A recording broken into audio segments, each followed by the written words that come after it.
कन्हैया ने कहा कि तुम नंद बाबा के महलों में आओ और आने में कोई संकोच न करो। हमारा महल कुछ दूर नहीं है। प्रातः साया नित्य आवाज़ देकर बुला लिया करो।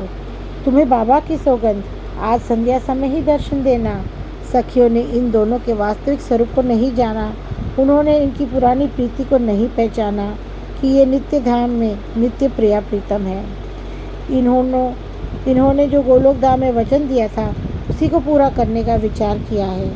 अब सुंदर रास मंडल भी प्रकट हो गया है, जो लीलाओं को प्रकट करने का रसमय स्थान है। उसी की मानो वे भूमिका बना रहे हैं और अपना परिचय देने के लिए उन्हें बुला रहे हैं। वे कहते हैं कि बाबा जब गैया के पास आएंगे तो गौशाला में हमको भी अपने साथ लाएंगे। इस प्रकार संकेत देकर प्राण प्यारी राधा को बुला लिया। कृष्ण के गूढ़ वचनों को सुनकर श्री राधा मन ही मन मुस्कुराई। उनको बांडीर वन का सब प्रसंग याद आ गया और वे प्रसन्न हो गई और हंसती हुई श्री राधा जी मैया के भय से अपने घर की ओर चली। अपने प्रेम को छिपाने के लिए वह सखियों से कहती है कि मैं इनके पास क्यों आऊँगी, मुझे इनके साथ खेलना अच्छा नहीं लगता। हमको खेलने के लिए सखियों की कमी ही क्या है। कीर्ति की बेटी श्री राधा अपने महलों में आ गई। मैया हृदय से लगाकर आनंद में डूब गई।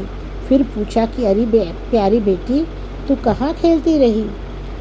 उनसे कहा कि मैया मैं सखियों के साथ खेलती रही, किंतु आँखों में और मन में उसके कन्हैया बसा हुआ था। उनकी छवियों में मन ऐसा लुभा रहा था कि उसे घर के आंगन में तनिक भी अच्छा नहीं लगता था।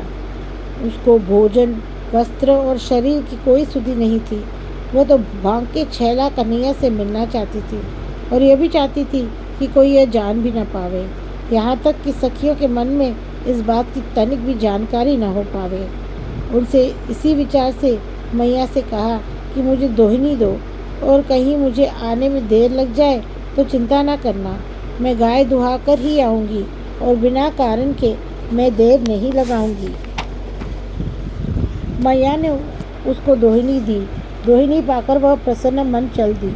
जो चिच्चोर कन्हैया मन में बसा हुआ था वो उसके दर्शनों के लिए व्याकुल थी।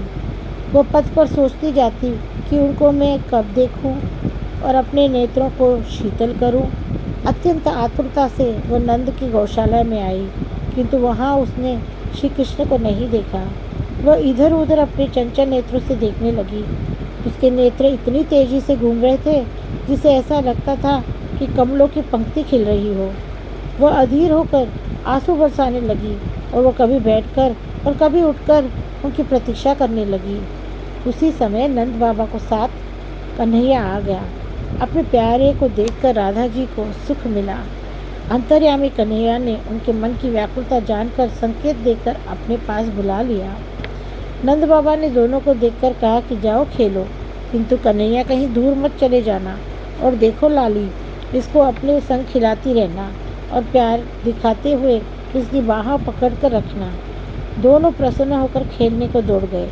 राधा ने कहा, देखो कन्हैया, दूर मत जाना।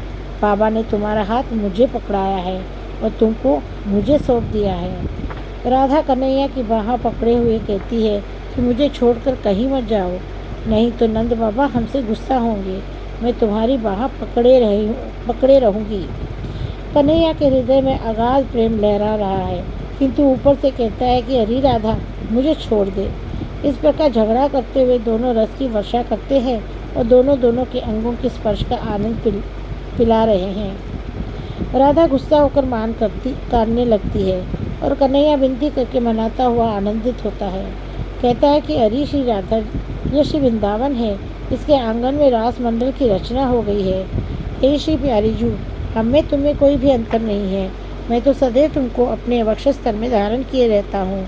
अरे इनको तो रहस्य वेद भी नहीं जानता, फिर भला और कोई इनके भेद को कैसे बतावे।